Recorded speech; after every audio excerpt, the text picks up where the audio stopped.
Қайырлы күн барлықтарыңызға, каналыма қош келдіңіздер.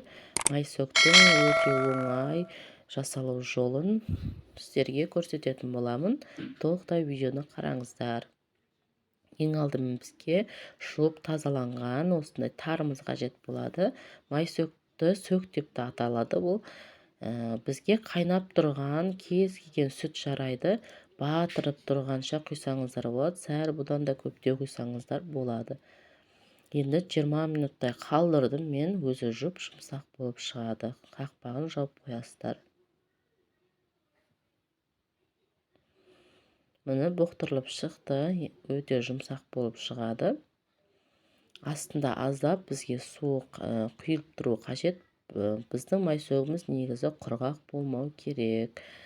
Мен бұрынғы апалардан көріп жүрген майсөк өте жұмсақ әрі солырақ болып тұрады.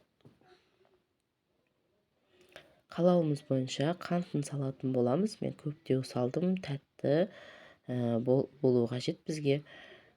Енді кез келген сармай жарайды негізі, бірақ өте дәмді сармай болса, біздің майсөгіміз өте дәмді болып тұрады.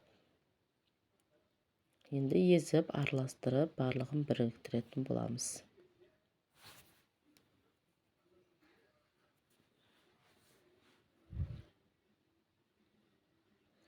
Құрғақ болып кетпесін біздің майсөгіміз, егер сіздер жасап көрсеңіздер, аздап болса да сулы болып тұрсын. Негізі суға қайнатудың қажеті жоқ, осылайда оңай жасалады.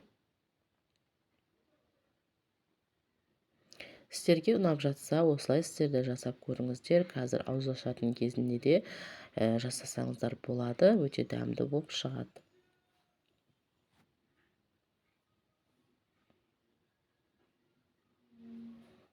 Каналымды қолдап, лайк басып, комментария жазып кетсеңіздер болады.